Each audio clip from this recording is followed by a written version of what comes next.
welcome to the Open Pre-Semis of Simdo 2019. My name is Bunny. I'll be your chair for this round. With me, I have Wei Kian and Kay Boon.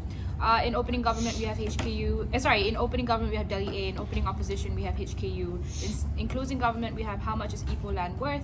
And in closing opposition, we have Into the Unknown. Congratulations to all teams who have made it this far. Woo. Okay. Without further ado, I call upon Prime Minister to begin this debate. Here.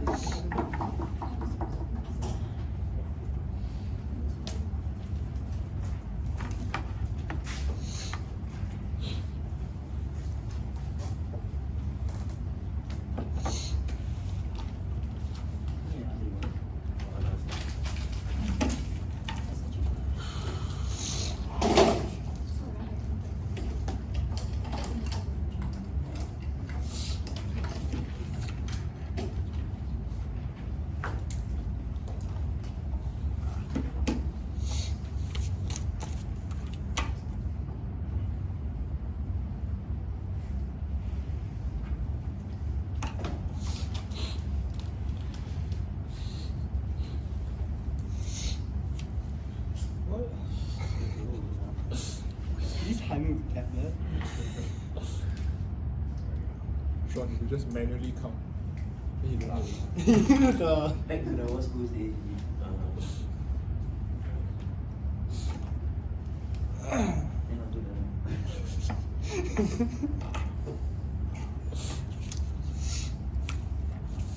For too long, the high birth rate and the high population of developing countries, developed countries, has had adverse effects on the world around. It has impacted the poorest of the poor in LDCs, it has impacted countries, it has impacted countries in ways that will often change when its population goes down. We as government prefer a world where this population is not increasing anymore. Why? First, I'll be running you through what the characteristics of a developed country are, and then tie that into a substantive, that is, why an overpopulation adversely impacts the world, and why consumption of the developed world adversely impacts, and how do we emancipate LDCs in terms of how we gravitate more powers towards them naturally in terms of geopolitics and religion. First, what are the characteristics of a developed country? I think they are twofold, right? First, they have often high rates of good quality education. That is, they have high rates of tertiary education where individuals can sign up to get their skills upgraded. They can often access university at ease. It also looks like people are very educated and can access good quality of jobs. We think they have the highest enrollment universities and have a high skill level. Second, they also have extremely high consumption patterns, right? A developed country's lifestyle just makes them consume more. That is, they have higher spending power, which allows them to enjoy a lifestyle that often is not necessary, but because they can, they spend on things that are not necessary, but often comes at huge externalities. This looks like buying multiple cars, this looks like having different consumption patterns of food, where it's usually very meat heavy. And this looks like the average greenhouse emission from a US citizen being 4 times that of an Indian. We think these are comparatives that often impact a lot of countries. What does that mean? The ramifications of these characteristics are plethora, right? First, often ramifications have severe third-party as well as first-party harms, which I'll tie in my substantives. So, moving on to those. Why an overpopulation adversely impacts or would adversely impact the whole world? We think that the accessibility to education, although is a good thing, the upgrading of your skills means that you're capable of accessing high-quality jobs. But the sad reality is there is only a limit to how many jobs that these are, right? There's only a limit to how many accountants you can have. There's only a limit to how many, researchers you can have. And the issue is these jobs don't scale linearly with an increasing population. That is, there's often a lack of infrastructure to fill in these jobs. There's often a lack of a capability of meeting the needs of these jobs, right? At that point in time, these individuals who often are skilled with these jobs are either A, unemployed, or B, underemployed. We think both of these are particularly bad things. So unemployment is bad because it creates greater strain on the systems of the state. That is, people rely more on welfare for their sustenance, whereas their skill is not being tapped into, which is also an economic imperative. But second more, unemployment is also really bad, right? Because it adversely impacts the individual when they can't see the job that they had trained so hard for their entire life to see. Because there are just not enough jobs for the markets they have studied 10 years of their life. And we think those are adverse impacts, right? But I think more importantly, what happens when these impacts actually accrue? We think there are 3 main outcomes. First, there's fewer outsourcing of jobs to the LDCs. This looks like protection of jobs in sunset industries, also protection of manufacturing jobs that are often outsourced to LDCs and brought back to the developed country, right? This looks like, I don't know, maybe in America, but that's protectionistic, but you get the idea. So the protection of sunset industries and protection of jobs that are often outsourced into agricultural jobs or construction jobs that are often transferred to LDCs, right? But this creates two problems. One, it takes away jobs from LDCs, which is bad. Why? I think these are the jobs that LDCs truly rely on for their sustenance, such as agriculture. A lot of LDCs are primary industries where they rely on these jobs. In fact, they are better at these jobs because they already have a competitive advantage at these jobs, right? Which creates a second problem. Insofar that there is a competitive advantage that these LDCs have and these developed countries don't, they often have huge economic inefficiencies because they have to actually access these jobs with underemployed labor, which they have invested money and resources into, which have high externalities. We think when the population is lower and there's less competition, these jobs that are of high, lower, are often less competitive and people can actively access these jobs that are actively trained for. And I think if opposition comes over here and argues this idea of xenophobia and why we'll have increased migration due to underpopulation, we don't think that is necessarily the case, right? Because recognize when there's a lower population, the ability for you to have more jobs increases. That is, if there are more jobs and there's an economic imperative that the jobs are creating, xenophobia would not happen. What does that mean? We think xenophobia is majorly curbed due to economic reasons. That is, if there's an economic reason for your country to import in migrants and for your own lifestyle, where your lifestyle can be benefited, we think a lot of countries are fine with that. Like Singapore is completely fine with having migrants in their own borders because it actually helps Singapore in sustaining the economy. And we think insofar that there is a need for migrants to come to these countries because there are more jobs, we think that's perfectly fine as well. But secondly, moreover, I think this consumption pattern also adversely affects a lot of LDCs in disproportionate manners, and even the poor people. Which brings me to my second argument. We think there's increased consumption in these developed countries, right? This looks like people just spending frivolous amounts of money on goods that they don't have taken a moment, that are often unrequired, that is multiple of cars, that is like buying things that are often very tangible in nature and often can be destroyed very easily, buying multiple iPhones, a new iPhone every other year, contributing to huge amounts of e-waste. We think these are high externalities that often impact a lot of people. But before I go to elaborate, go ahead.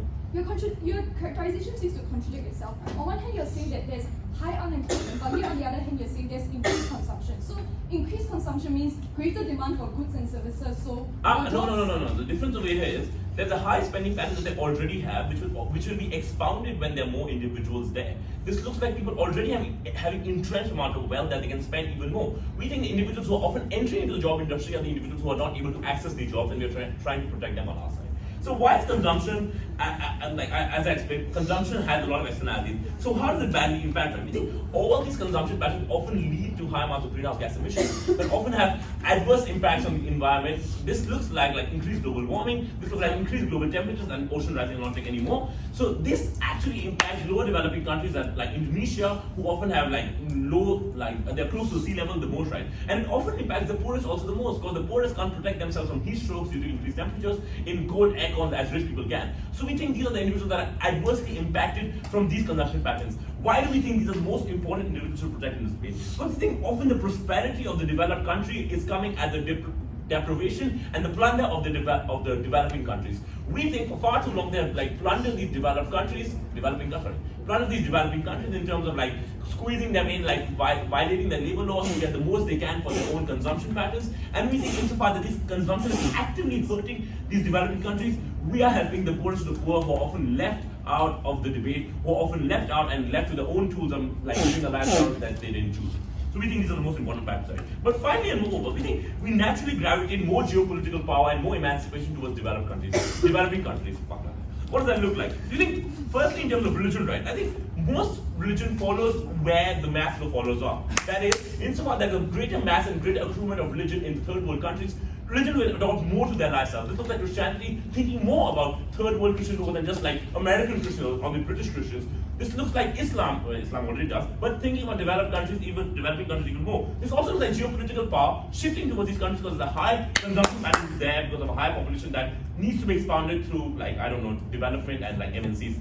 My second speaker will elaborate more on that and some more on female emancipation in developed countries. So our side has proven to you a few things. Firstly, we've proven to you why having a low birth rate is so important in these developed countries, and the ramifications that they often accrue are potentially dangerous to a lot of parties, and we should protect those parties. Thank you. Yeah.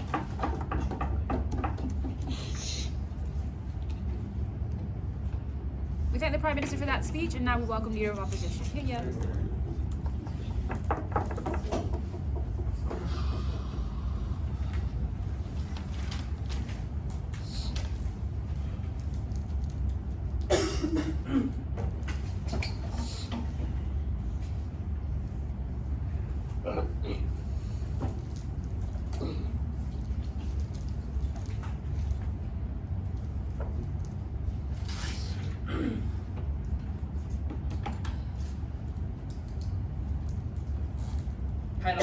two things you'll hear from my speech. One, how a decline in population in developed countries impacts the pension systems and impacts vulnerable groups within developed countries. And number two, why you create and increase the shift towards automation.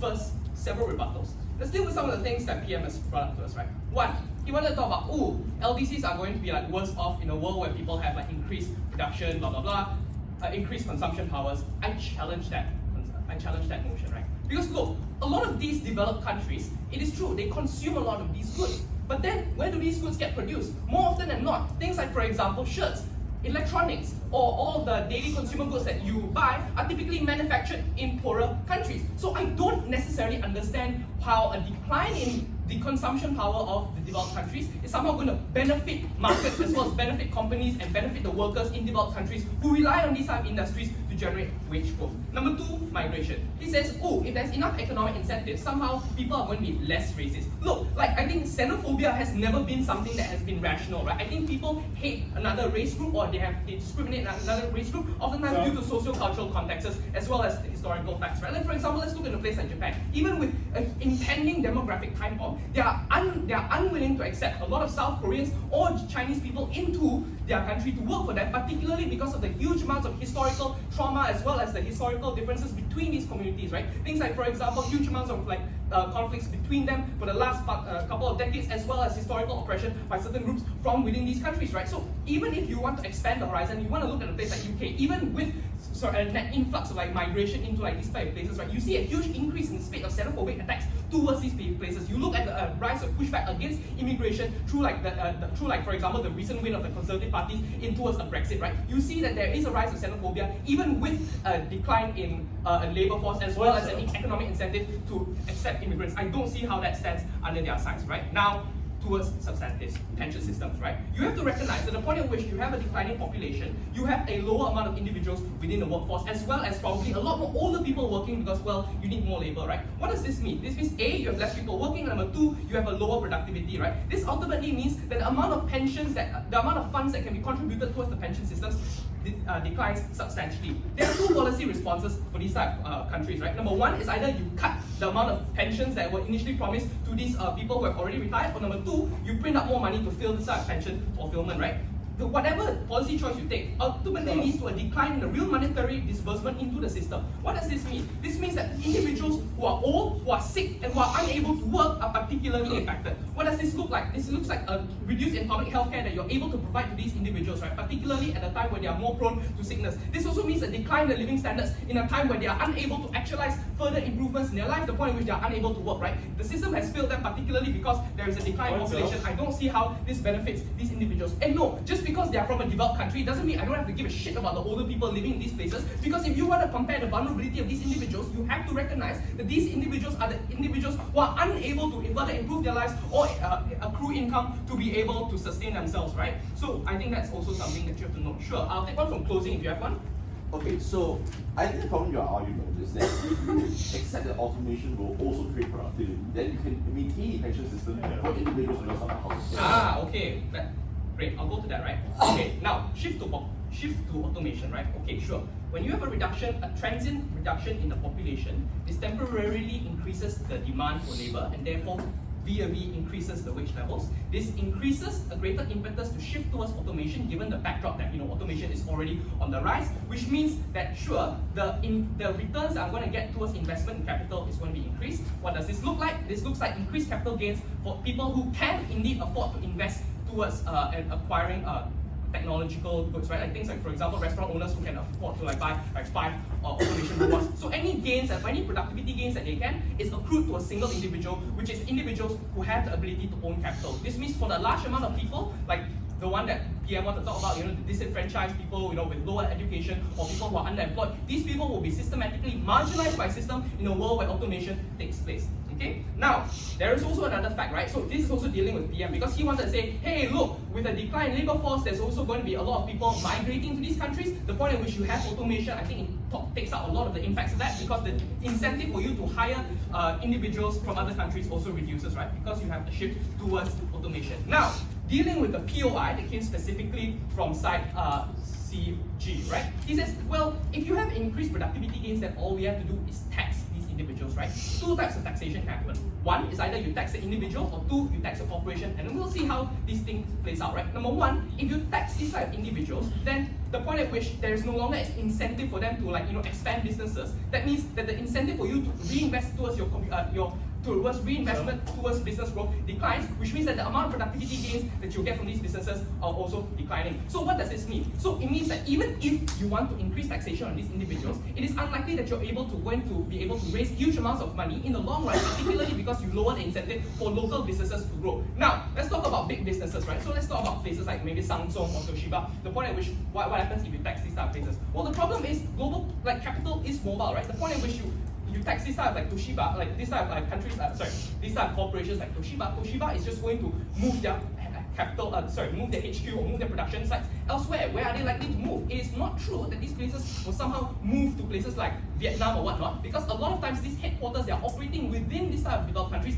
aren't the places where they manufacture these goods. These are typically the places whereby they run administrative things like, for example, they have a finance they have a finance department or like HR department or a strategy team over there. They are likely to move these type of departments into other developing countries without a decline in growth, without a decline in population, right? So no, the benefit in terms of, for example, global capital moving towards developed countries also doesn't exist in that world. So what are the impacts that I've told you, right? I've told you particularly for developed countries, you impact two types of individuals. One, you impact the older individuals who are unable to earn an income and who are in the sunset years of their life, who are supposed to enjoy, the greatest lives of their time.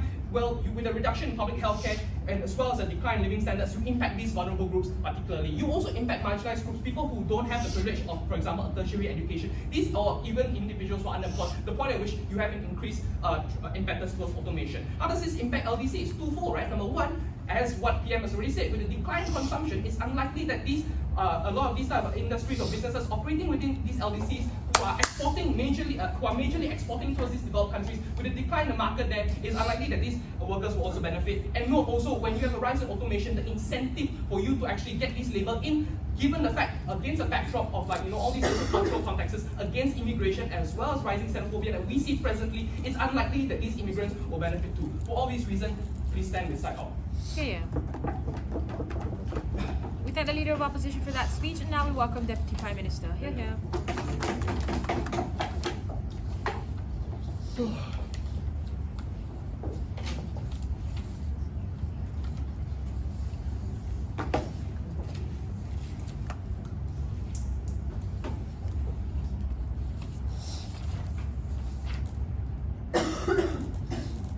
I'm going to look at the effects of this on the developing, more developed world. I think we benefit both, but to the degree they might not be benefited important actors. First, on the developing world, the first thing that I think Vedant tells you that goes completely unresponded to that speech was the argument on the environment. He told you critically that what the problem with the developed world having a great number of people is that by nature, these individuals have higher consumption rates. They are more likely to do things like plane travel. They're more likely to do things like buy cars, things that have incredibly high emissions rates that hurt the very future of our planet. He suggests that given the existential crisis that we face in the world today, the best chance of lowering the emissions and problems that we have in the status quo is to reduce the number of people who are high carbon emitters within developed nations. I think this is important in terms of the future of our world is concerned, especially for developing nations, for the reasons that Vedant impacts. And that I think when I'm responded to, it's a bit unfair if we can't respond to it next. But the next big argument that we give you in the developing world was either the economy. Right? What we told you is the problem is twofold. The first is that on that side of the house, they reversed the current trend of capital moving from DCs to LDCs in terms of jobs, in terms of automation, in terms of technology, at the point that offshoring is increasingly likely to occur. He points out that at that world, it is increasingly likely that protectionist tariffs occur in order for developed nations to protect their ability to economically support their overpopulation. Their response is that there's a lack of demand at the point that the first world reduces the numbers. That is bizarre, right? Because in a world where this exists, what naturally happens is that the people who are making economic decisions, businesses rather, naturally gravitate towards trying to attract the third world. These are individuals who have less ability to buy high carbon emitting items. But in terms of manufacturing things like clothes, are similarly able to support the high demand on that side. But second, this response ignores the comparative, which is that on that side of the house, there are not going to be less people in the third world. There's going to be the same number of increasing people. And these people are just going to have disproportionately less jobs. At the point that LDCs are even less likely to allow for offshoring to these areas. The second thing they say is automation. One, again, this misses the comparative, right? The point is that given the problem of automation, we are better able to mitigate the issues that exist at the point that we allow and encourage this offshoring to take place. But second and more importantly, right, I think the reality is that this automation argument is overlooked. The reason for that is, even at the point that you want to automate processes, you still need individuals to mechanize these processes, to actually be on the ground to check these processes. And that's why I think the extent to which they argue that there's going to be a jobs loss is significantly reduced on both sides of the house. Either way, the reality is that we better react to anything that's going to happen, because insofar as there are shocks to the economic system, there's still a greater reliance on the third world. That means that we are better able to ensure the profitability and survivability of less developed countries. So this, I think, links to the idea of refugees and xenophobia, right? Because the reality we told you is that immigration is ultimately an economic policy. It is an economic policy at the point that we see Australia selling its buying rather, like paying less developed countries money in order to take in refugees. Because there is an economic cost and economic benefit to each individual refugee that you take in. That's why we're in the US and UK. While they're correct to say that immigration is a core issue in Brexit, the reason for that is they can price in, individuals can see the tangible effect on their purchasing power in a world where immigration is a problem. Narratives like a nation of immigrants already exist and are inbred within the US system. That's why in the past they were willing to accept Asian Americans to be a model minority. The problem is when they feel an economic cost. This changes on our side at a point where we make them realize the economic imperative to taking in these immigrants on our side. I just want to point out here that Japan and China is an actually dumb example insofar as there's a unique geopolitical context. There's not this like socio-historical context vis-a-vis the broad need for refugees on our side. Here's my extension here on the geopolitical reality. I think the problem that for too long is that the third world has been unrepresented in the geopolitical stage. There are lack of ability for that concerns to be heard in the world today. We change this in two main ways. First, Vedant tells you that religion naturally has seen a gravitation towards the third world. When Pope Francis was elected as the first LDC leader of the Catholic Church, where the Catholic Church and Islam are increasingly caring about the third world problems that like poverty that need to be resolved. But second, it tells you about the economic imperative, that when the consumer demand moves towards the third world, then there is more of an incentive to care about the third world because there's so many untapped markets within these regions. That's why you see SMEs that he wanted to talk about in his speech, caring more about catering to this massive consumer base and massive potential demand on that side of the house. That is a world in which developing countries have greater negotiating power and trade deals with the West. We think this is the world where we correct the inequality that's plagued the developing world for too long. Why is this important? One, there's no other way we can solve this problem. The developing countries just don't have the first movers advantage that the developed world has. The only way we are going to be able to shift the locus of power and benefit the developing world is by natural shifts like this one. But second, there's a historic burden that we owe to third world countries. So we've plundered and robbed them of the natural resources. I think the least we can do is to help them, is to support the world in which this benefits them. Second, on the developed world, right? The first thing I want to do with this jobs idea, and this POI from his there's just no contradiction here, I think. Because the reality is that unemployment is high among the lower middle class in the status quo. That doesn't mean that there's a lack of demand, given that there's so many other individuals within these developed countries. But the reality is, within this context, right, this group of people are the ones disproportionately hurt by a world in which unemployment is higher on that side of the house. We told you it's higher because as developed countries, growth slows, as it moves towards increasingly high value like tertiary level jobs, there's just less labor intensive industry available for these groups of people. That's when the tax burden they want to talk about is actually disproportionately worse, because they have to take care of unemployment insurance on top of a population that is significantly greater. I'm going to spend the last minute of this directly hitting this idea of tax, right? I have a few responses. The first is that this just isn't sudden. Countries have had the ability to react to this for a while now. The comparative on that side is a sudden increase in birth rates that makes them shift towards things like education. I'm not actually sure they have the capability to do that. Second, I posit that in a world of increased immigration, foreigners are likely to take up the tax burden on that side, as we see across the West today. I don't think this is a problem. But third, just note that the culture to pay tax is just likely to shift. In the same way that the welfare state is a natural expectation that taxes are going to be higher, this is just the natural shift that is going to occur. I don't think there's going to be a significant problem. But here's the trade-off at the end of the day. The harm that they're talking about has manifested in France already. It manifests in having to work 3 or 4 more years before your retirement age. I don't think that's a major harm compared to all the harm they tell you about the developing world, about the developed world. Here's my extension. I think the problem is that women on that side of the house are disproportionately harmed. That's because the biggest problem that women face in the workplace today is the obligation to leave the workforce in order to have a child. What we do, the problem on that side of the house is that in a world where birth rates continue to increase, there is a world in which women are going to be consistently locked into their obligations within the family unit, unable to challenge the norms and the glass ceiling that they face in society today. We exclusively support a world in which a lower birth rate means that women have a greater ability to work in the workplace, to fight for economic emancipation, to be role models to the next generation of women who can be the next Sheryl Sandberg, the next CEO, which I'm very happy to propose. Here. We thank the Deputy Prime Minister, and now to end the opening half, Deputy Leader of Opposition. Here.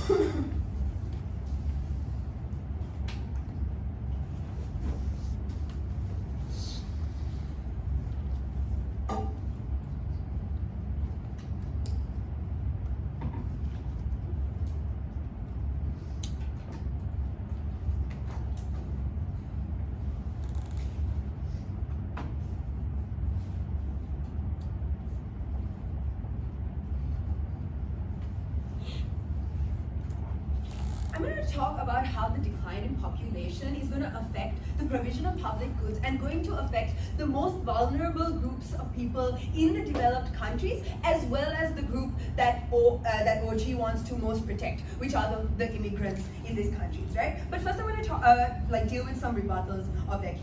They come up and tell us like, okay, look, the environmental issues are less likely to are likely to become are likely to go down if there's a decrease in population, right? We don't think environmental or in carbon emissions or high carbon emissions are exclusively a problem that is exclusive to developed countries, nor is it exclusive to the population levels of developed countries, right? We think that if their problem is carbon emissions, why don't they propose that the populations of India or China are controlled, right? We think that this is, we don't think that this is necessarily going to have this the impacts on the environment that they claim, right? Secondly, we think that these countries, these developed countries with their high productivity and high economic growth are the countries that often fund climate change policies and are the ones who pioneer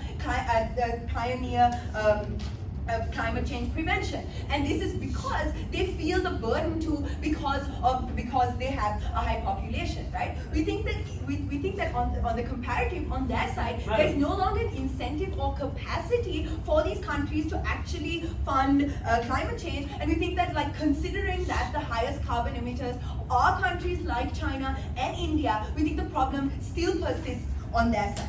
Secondly, on the idea of how businesses in developed countries, now with lower labor force within their own countries, will try to attract labor from LEDCs. Firstly, we explained to you how most LEDCs are based on an export-based income revenue model, which means that their income and their economy is directly linked to how much exports, like for example, rice from India, and countries like Vietnam, where export is a large part of their income, right? We think that when there's a lack of consumption or a decrease in consumption from developed countries, businesses are not going to go to LEDCs. They're more likely to stop consuming as much and buying as much products from LEDCs. We think that this is going to be really impactful on directly impactful on LEDCs economy.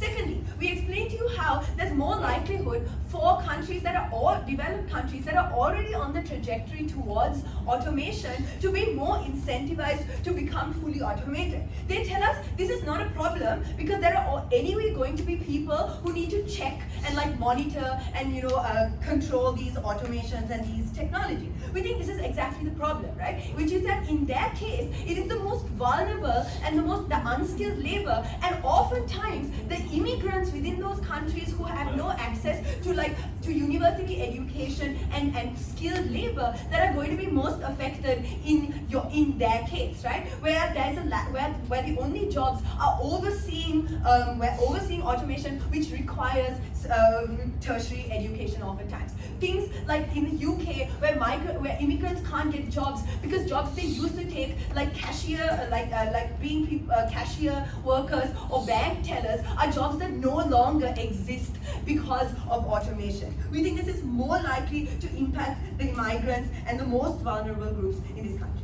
Third, even if it is true that businesses do move towards LEDCs and use labor from LEDCs, we don't think this is necessarily something we want to defend because essentially this is perpetuating the poverty in LEDCs where they're exploited for their cheap labor. Countries like Bangladesh, countries like Vietnam, where they're stuck in cycles of poverty because developed countries exploit their cheap labor. We think this is far more detrimental in the long run than we think this is far more detrimental in the long run.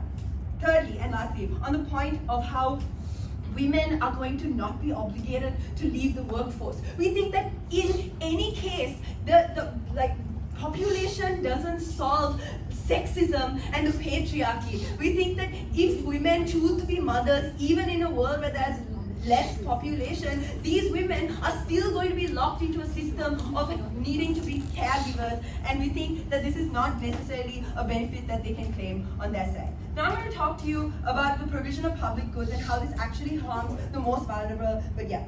So to be clear, your argument is we should expand the population so that it is big enough that we are too scared to start automation that would alternatively exist in our world. Why is it the case that given the reality of automation, more people in the world is a benefit to solving the problem? Thank you. We're not saying that we're not pushing for a sudden expansion of population. We're saying that the systematic control and reduction in population that you are proposing is counterproductive for the very people that you are trying to help, right? Because there's more likely to be controls on automation and restrictions on how fast a company can automate in a world where there is a large need where there's a large population and a large demand for labor. So I'm going to talk about provision of public goods and why the lower workforce and less taxable income and the slowdown of economic growth that happens as a result of the declining population in developed countries is going to make education, healthcare less accessible and more expensive for the most vulnerable groups of people. Because even though you want to claim that healthcare and education are going to be able to be managed because there's less population and there's less people to cater to, the population is still dispersed. So developed countries still have to maintain many different hospitals that used to cater to, let's say, 10,000 people, but now only cater to 5,000 people, which means that the ability for the country to actually maintain these provisions, to actually subsidize healthcare and education to the state to the extent that they did before, goes down. Which means that the most vulnerable groups in people, the immigrants who come into countries like Germany, depending on free education to actually move up the social ladder, is unlikely to happen in their case, where they're unable to access healthcare and education, which are more expensive, less accessible, and which things it actually makes the most vulnerable, the immigrants and the poorest in these countries more affected in the long run. Therefore, we say we side with opening opposition. Thank you. Hear, hear. We thank the Deputy Leader of Opposition, and now to begin the closing half, Member of Government. Hear, hear.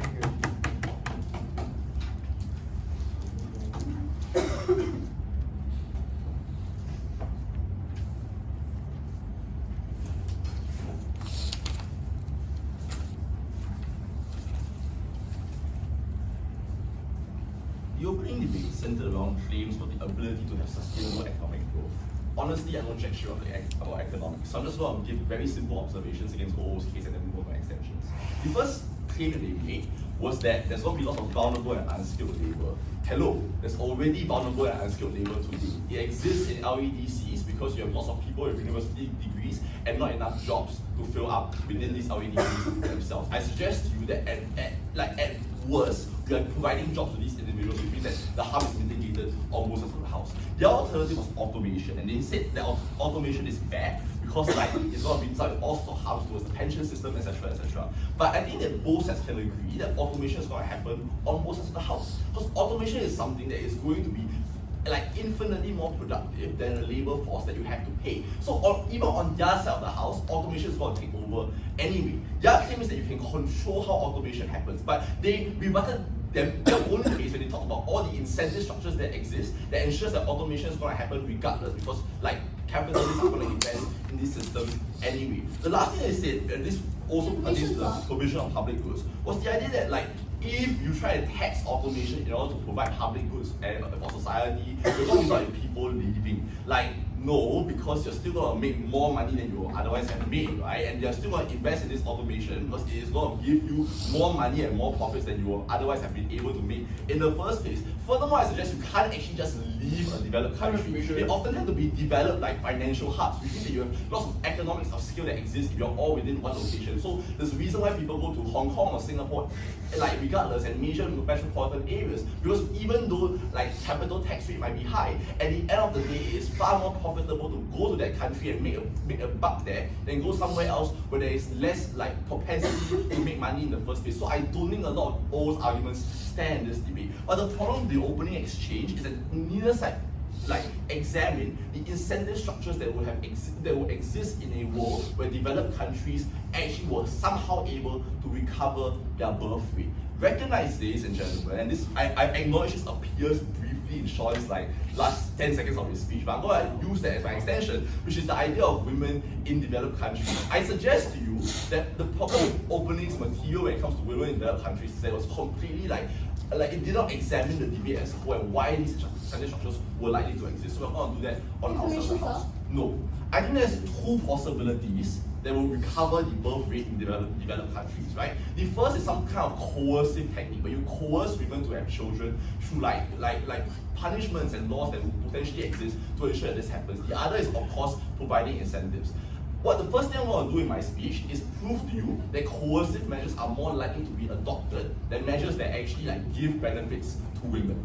There are three reasons for this. The first reason is a very obvious one. It's a lot cheaper to like punish people and create laws that will hurt you if you're not somebody in a sustainable family unit. Look at Singapore, for instance, where in order to buy a HDB, you cannot be a single person. If you're a single person, you don't want to give a fucking HDB, right? There's lots of different ways in which coercive measures can exist in order to ensure that people maintain sustainable family units. I think this is more likely to happen, again, first of all, because it's cheaper to make laws than provide incentives like childcare. The second reason is because, like, at the end of the day, like the calculus of a working mother is probably one where hurting them and hurting their ability to maintain like a job prospect is probably going to be more effective than helping them in the long run, which is why like all these sort of childcare centers and baby bonuses in Singapore have not worked in the first place, because like these baby bonuses they did not need in order to like maintain a good life. Whereas if you hurt them and you refuse to provide them a HDB at the point of time when they refuse to have a child, it is far more likely that they're going to have a child because that affects their career prospects and affects things that they want to do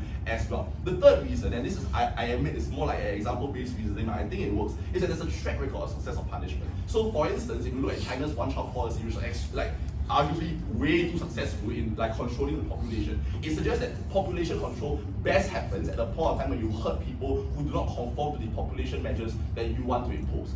What this therefore means is that I suggest that a world where the birth rate of developed countries recover is probably a world where there is significant coercive measures against women in order to force them to have children, because these are far more effective techniques than like giving them incentives in the first place. What is the implication of this? I think the first implication is that women are forced to choose, right? Because like as Shaun like kind of explained briefly in his last 10 seconds, but he didn't really do. Like women have lots of like women will be forced to choose because it's just virtually impossible to sustain both a healthy family life and a career life. So like at the point of time where you're constantly away from your children because you are at work, for instance, like you're not going to be able to like raise your child in the best way possible. Anyway, what this necessarily means is that in order to have a child and in order to fulfill your obligations towards your child, you probably are going to have to take time off work, right? Even things like pregnancy, for instance, is often something that like employers use to discriminate against women at a point of time where you can refuse them bonuses, refuse them promotions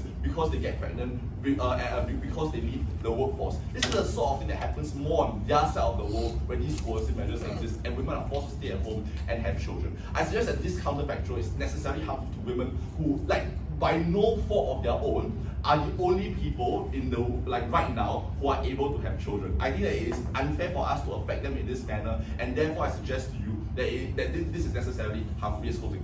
The problem here is not necessarily having children, the problem is having to make the trade-off. We think at the point where more and more women have children, that's when this creates political capital to reform the system such that women can have children and go to work. Yeah, but that's good. The thing is, if they are already relying on punitive measures in order to force women to have children, and then women then have children anyway because of these punitive measures, then the government will say, problem solved, because all these punitive measures work in order to force women to have children. So they're not going to invest in things like childcare centers and things that actually help women have children, because the punishment system works better than any kind of incentive structure that opposition can bring forward, because of all the reasons that I already got to you in my speech. So at best, the problem looks like it's solved, but all this systemic discrimination against women still exists, because what you're doing is pigeonholing women in a position where they have to make their trade-off. This is obviously bad for a number of people, because I think it's good that women have independent careers. I think it's good that women have sustainable income that is independent from their husbands. I think all of this ensures that sexism can be solved in the long run. It is something that can be done on our world. So all the economic reasons that OG already was due as to why the economy will be sustainable, and all the logic I already was due in CG as to why conservation would result in taxation that ensures that the pension system will maintain itself. I think given all of this, it is important that we protect women in our world. Go with CG. We thank the member of government for that speech, and now we welcome member of opposition.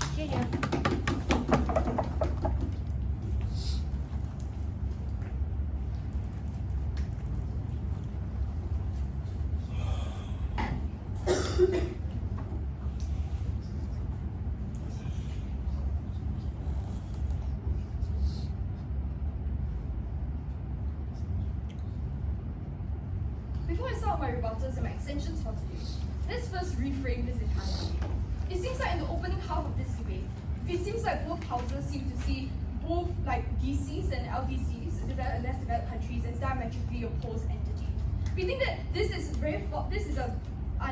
a false assumption, given that in the current context of globalization, the world is increasingly interconnected. And so if developed countries are being harmed, less developed countries are harmed as well. So this takes away the kind of moral high ground that opening government thought that they had in this debate. And we also are able to block out opening opposition in this debate because they mostly care about DCs, talking about the pension system and old people suffering in this DCs, but honestly, no one really. And then now moving on to the three main areas in which I'm going to explore this debate. Firstly, on closing government's extension about feminism and women. Secondly, on the economy, and finally on the environment. And so firstly, on closing government's largely derivative extension on women. So they told us that women are going to be women are oppressed because there are these punitive measures that we will have under our side of the house.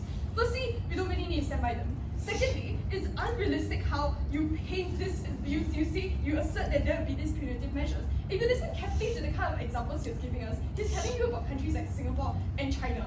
Do these sound like democracies to you? And is China a developed country? And so it's highly unlikely that these punitive measures will take place in democracies. And most developed countries tend to be democracies. So the base premise of the entire argument about how women are going to be coerced through this punitive measure falls flat on its face. The second rebuttal we have to this is that when we have more women and these women choose to have these children on their own will, it increases political capital for you to lobby for things like increased childcare services instead of the burden falling onto you. And we think this trend is more likely to take place of women engaging in these kind of social movements because of greater female education and women becoming increasingly aware of their rights. So that takes out that largely derivative extension of this and cuts out CG from this debate.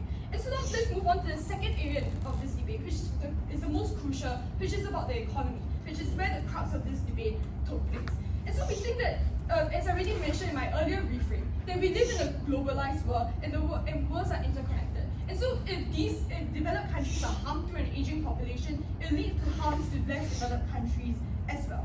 And so let's firstly take down all the economic arguments that were coming out from opening of a government. He told us that, when there are more people in developed countries, there will be less jobs in less developed countries because of increased protectionism. Three rebuttals to this. Firstly, we think that this is not true. Just because you have more people doesn't mean you have more farmers. It might mean you have more engineers. They contradicted themselves, and when they told us that precisely primary industries tend to be in less developed countries and tertiary industries like engineering tend to be in developed countries. So it's highly unlikely that you're going to have this sudden increase in people who want to become farmers all of a sudden in developed countries. But even if we take them in the best case scenario, that there is indeed protectionism and this increased demand for protectionism as we're seeing the rise of right-wing populism, we think that an aging population leads to greater demands for protectionism because baby boomers tend to be nostalgic, they tend to have very right-leaning tendencies when they're old because they hackle back to the good old days before the EU was created and they believe that we will better the world when we are self-sufficient and we didn't need to care about other countries. We think that we are less likely to have protectionism under outside the house when we have younger populations in developed countries because birth rates start to recover and younger populations tend to have greater awareness about globalization and how we live in an interconnected world. So we're less likely to be this kind of protectionistic tendencies. And the final reason why we think that it's not true that we're going to have this sudden wave of protectionism is that we think that ultimately globalization leads to more jobs. And this is something that people know. When you recognize that your country specializes more in a certain industry and you're going to increase your jobs and you just focus on that area. It's not moving on to my extension within this part about the economy, about how less developed countries are harmed when developed countries have an aging population. This makes us distinct from the opening opposition because they largely focus on developed countries and wanted to assert to us that the grandfather who couldn't get his pension is honestly suffering more than someone in the less developed country. So we have three reasons why the less developed countries are being harmed. Firstly, when there's an aging population, it means that you have a shrinking tax base. The impact that they wanted to say is that old people in developed countries suffer. So the impact we would rather posit to you is that you have less foreign aid for less developed countries because governments find it harder to justify delivering more of your tax revenue towards less developed countries when you have people when you are struggling to even maintain your own pension system. Why is this important? Because we think that ultimately less developed countries are the most important stakeholders in this debate. When most of them tend to be under dictatorships, when these people are stripped of their basic dignity and we have a deep need for humanitarian aid to enter these countries. The second reason why the less developed countries are being harmed. Yes, sir. Right, we told you that the shrinking tax base is a false illusion, and the reason for that is that as the shrinking tax base happens, there's a natural incentive to get foreigners in to help. The question of aid therefore becomes about the geopolitical power of the third world. And prove to me why, in a world when the first world doesn't need the third world, why would they care about the third world? We think that the first world does need the third world because that's where you get your goods from primary industries, for example agriculture. So on the assumption that the first world doesn't care about the third world is honestly false. And the second reason why less developed countries are harmed is because with the aging population, there's less productivity. This was an impact that was not given to you by opening opposition. I'm going to extend further on this. There's less productivity because you have a smaller labor force. When there are more people who are dependents, more people who are retired and living in nursing homes and are unable to continue working. And this is problematic when you have less productivity because you experience lower trade. So there are less producers in tertiary industries that tend to be in developed countries. And this is harmful for less developed countries because there's no longer the transfer of technology when you don't have engineers in developed countries developing new technologies to then be transferred to factories in less developed countries to be used. This reduces productivity in less developed countries as well. And the second reason why less developed countries are hurt is because you have less consumers for goods from your own country, example agricultural products. And this means that businesses shrink and you suffer from greater unemployment within these less developed countries. And the final reason why we are better for people in less developed countries because we have more donations to charities when we have more people in developed countries. And I'll move on to the final portion about the environment. We think that we are in fact better for helping the environment because people have a greater political impetus to save the environment when they have a personal stake. They know their descendants rather than them dying alone as old people and deciding, fuck the universe, it doesn't matter if it's going to burn in a ball of ashes because I do have children. And for all these reasons, please side with closing opposition. Okay. We thank the member of opposition to wrap up the government case. Government whip, here.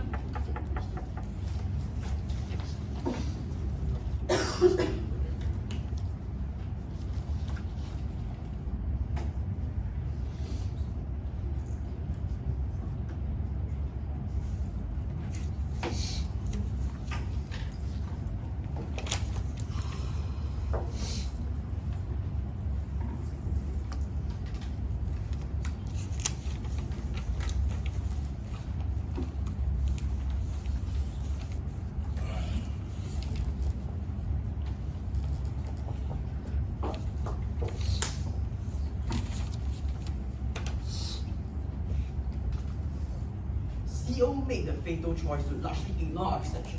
Their only response was, hey, China and Singapore are very authoritarian. This won't happen in democracy.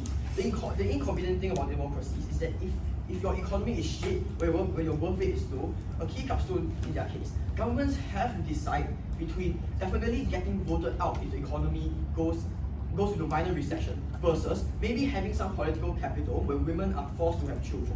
They will make this trade-off because incentive structures just don't work.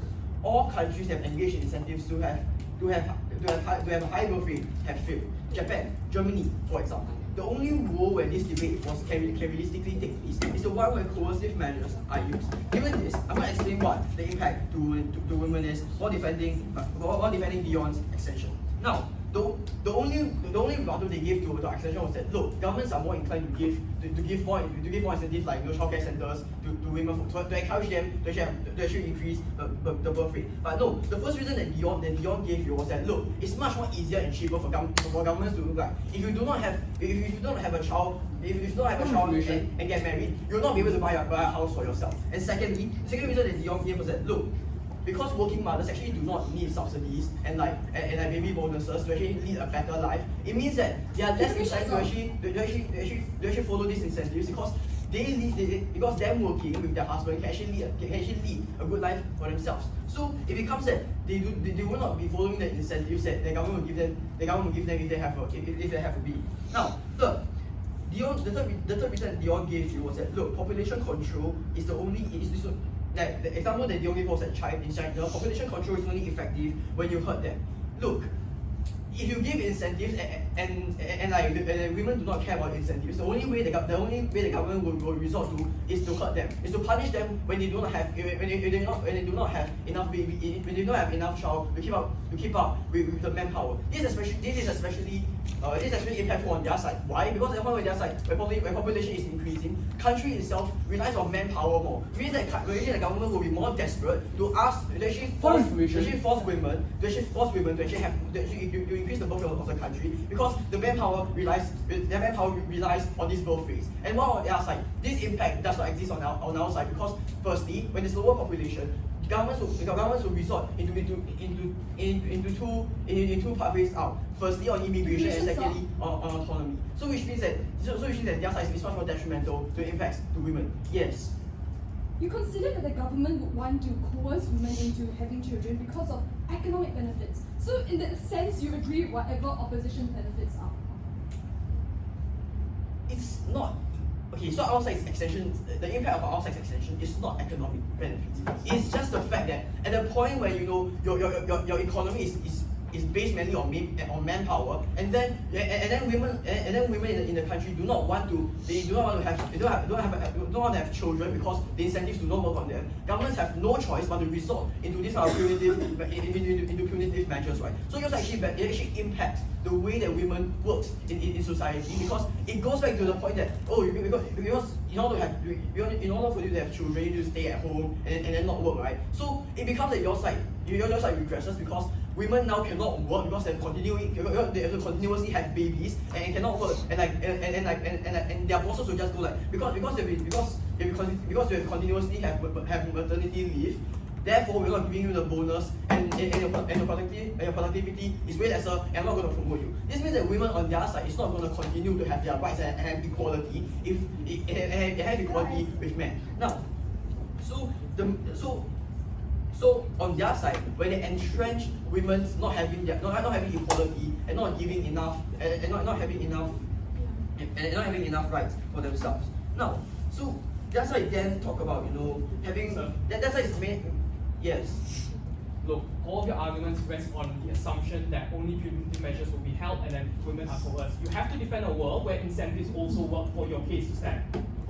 Look, the point is, if you talk about realistic rules, incentives do not work because at the point where working mothers they want to work, they have a good enough wage to sustain their lives with their husbands, sustain their family. They will not follow the incentives that the governments go like, oh, we'll give you a baby bonus, we'll give subsidies, you raise your child, right? So the point is, opposition have to defend a world where incentives will actually not work, and governments will actually resort to desperate measures, punitive measures. Now, that's like the main extension is that look, when you have increased population, it's actually better because you know there's an increase in jobs and because you have a younger population, there will be increased manpower and like you know have better pensions for old people and like disenfranchised groups like minorities and immigration. The point is that's like failed to prove to us why you know first world countries will actually try to help poor people or like third world countries in the first place because they do not need them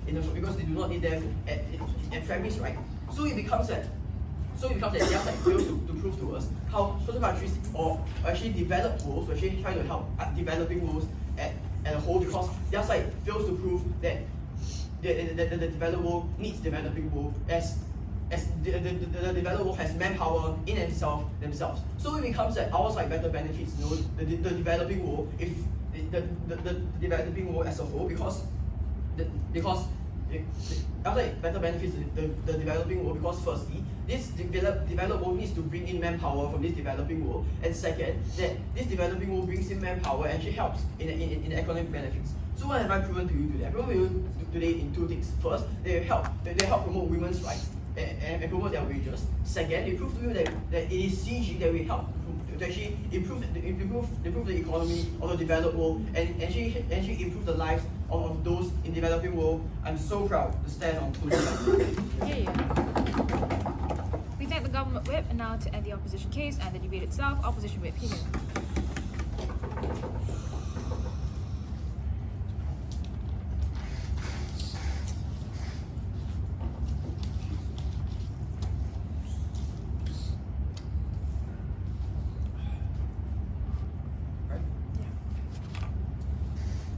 Today, I'm going to talk about a different kind of less developed country. I don't want to talk about the kind of less developed countries like India or maybe Pakistan because those are the countries that can actively trade.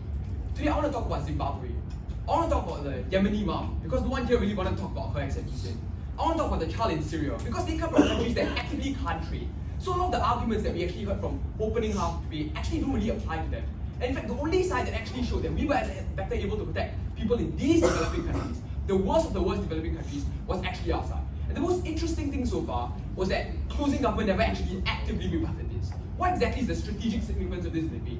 This means that ultimately, seeing as how opening government has already framed this debate and showing how we must benefit like the poorest and the worst countries of all, we've already shown you, seeing as how no one wanted to take out an extension, that we do this the best. Because we go to the worst off countries and we're the side that's better able to benefit them. Why? Because we told you we have more people, it means we have more donations to things like charities. We told you because we have more people, it means we have more money for things like foreign aid to help these countries. Because there's actually no other ways by which these countries can help. We think on that basis, seeing as how, no thank you sir, we've already benefited these countries, we already win.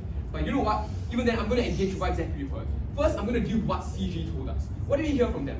The first thing, in fact, the only thing we really heard, in fact, it wasn't really from CG, it was actually like one of Sean's like fifth arguments. But you know what? Let's just give it no thank you. What did we really hear? What we actually heard from CG was about, oh, the main thing here is punitive measures and that countries are going to actively force it. So, insofar as we take this down, we already win. The first thing Yixin kind of told you was that generally, people aren't going to vote for governments that coerce people into like, staying home and like having children all the time. So we think generally we're going to that people aren't going to vote for the government. What did we hear from them? They told us that the government would prioritize the economy over these people. So look, I think this is quite interesting actually, because there are a few inferences we can make here. Apart from the fact that they concede that this is economically beneficial, more importantly, I don't think they really understand how governments work. Because you know why governments like the economy? Because the economy helps them win elections, no thank you. So it's far as something is going to be like detrimental to them winning the election, no thank you. They're probably not going to do it. And I think it's a fair case to be made that actively coercing all like the women in your country to have children is not only going to alienate women, it's probably going to alienate their husbands as well, because they're probably getting like quite irritated that their wives say they have children. Like, no thank you. But you know what? Let's engage with them anyway. Seeing how they've already considered that there's some level of economic benefit to this, I'm going to show you why in the long term, our side is far better able to protect women than they can. Why? The reason for this is because we need to recognize that the trade-off we want to make, that the problem with women having children isn't necessarily that having children is bad. It's that having children at the expense of your career is bad. So we obviously want to eliminate the part where it happens at the expense of your career. How do we do this better in the long term? Because even in the short term this harms women, in the long term, if this is economically beneficial, this means the government will have far more resources to do things like fund childcare centers, to fund like things like IVF, to prevent women from therefore going through this in the long term. So I think when they want to make this concession that is economically beneficial, even in the short term we harm women, in the long term we empower them, no thank you, because we give them most choice. We allow them to have a baby and at the same time focus on the career when our government becomes more economically empowered. So honestly in the long term, I think it's quite clear that our side takes this. before I go on to show you why we're even better for women. If the birth rate is already fine given these preventive measures, why on earth would governments invest in childcare centres and all the incentive structures that you talked about? I think that it's probably going to only happen on our side, because honestly it's only on our side the point where these governments are going to have more money, because you've already considered in fact that this is an economically beneficial policy. So yeah, I think if anyone protects women, it's probably us in the long term. So let's move on to what we heard from OG then. So what did we hear from them? The first thing we heard was about how there's going to be protectionism, and this was the main thrust. And I'm going to deal with this mostly because I think this is quite important actually, because it talks about less economically developed countries. So what's our response to this? The first thing we're going to tell you is that logically, if there's a population increase, that obviously means there's going to be more increase for demand, right? And where's the demand going to go to? It's probably going to go towards local industries. So what does that mean? That means that naturally, local industries are just going to expand to accommodate for the number of jobs available. So Yixin kind of told you this in the POI actually. And the response we heard from Vedant was that, at the moment there actually isn't sufficient infrastructure to expand for this, and there's going to be underemployment and unemployment still. The first thing we asked is why? Because he never actually told us why there's going to be underemployment and why there's going to be unemployment. But more than that, what kind of infrastructure are they exactly talking about, right? Because honestly, I think at the point where we have more demand, no thank you, and these people consume a lot, by the way, at the point where we have more demand for these things, I would suggest that that's actually not necessarily a terrible thing, because when you have more demand, you don't necessarily need these kind of infrastructures to increase jobs, right? What infrastructure am I going to need to need more accountants? Honestly, I don't really see where exactly they're coming from. If they're trying to talk about things like educational infrastructure, maybe universities, I think they'll probably should increase the number of admissions they have. I think honestly, Vietnam was quite unclear about this, so I don't really see where it's coming from there. Then you try to talk about how this takes jobs away from LEDCs. But again, let's note that this big outcome of their side is actually hung on the fact that there will be things like protectionist measures. And insofar as we show you that that isn't going to happen, we think that's a major chunk of the case we've already taken out. So let's just focus on the environment then, because this is something they like to talk about as well. So what did we hear from them generally? With regards to the environment, they told us that more consumption is a really, really bad thing, and because that's going to harm the environment. Look, the response we have to you is we need to identify why exactly this more consumption is happening. The reason it's happening in the developed world is because people in the developed world think, I'm probably not going to have any children, there's no one coming after me, I don't really need to preserve the world for them, right? And more than that, they think, seeing as how there's so few of us, I can probably consume as much as I want. So that's kind of the thinking they often have. How exactly do we change that thinking? No, thank you. We think that a side is better able to change that thinking at the point where you actively have more people, right? Because you have more people, you're going to realize, there's actually quite a lot of us, we can't continue consuming this kind of stuff rapidly. They're also going to think, seeing as how I'm probably going to have children in the future, I probably shouldn't destroy my world so they can actually live in it. No thank you. We think at the point where this happens, this is great for the environment. Why? Because it just creates a large amount of political capital which we can channel to try and benefit the environment better in the long run. Why is this an incredibly important part of the debate? Two reasons. No thank you. First, because honestly, we really need to cater to the less economically developed countries and give them an incentive to be environmentally friendly as well. The reason LEDCs give to not be environmentally friendly is they say that seeing as how MEDCs aren't doing it, even if I am economically environmentally friendly, it's not going to matter in the long run, right? Because there's a bunch of countries that aren't environmentally friendly. So environment is going to get trashed anyway.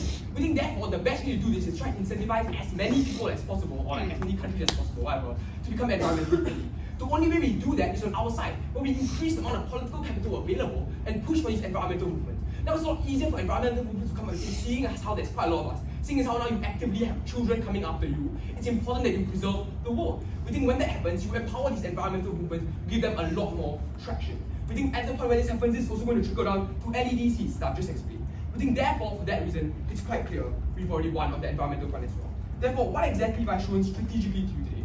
I've shown you that in the worst cases, worst of the worst, the people of LEDCs who just can't develop at all, we've shown you we're the only side that actually gets them more aid, because most of the aid, most of these donations tend to come from the developed world. I've shown you that in terms of the environment, another huge fund which opening half of the debate about, the only side that actively creates more political capital for this is ours as well. For all these reasons, because we benefit the worst of, and because we are the most sustainable side in the long term, I'm incredibly proud to stand with closing. Yeah. Thank you, Opposition Whip. Thank you everyone for that debate. Please cross the floor, shake hands, and head back to the hall. I think you spend 40% of the time judging and 60% of the time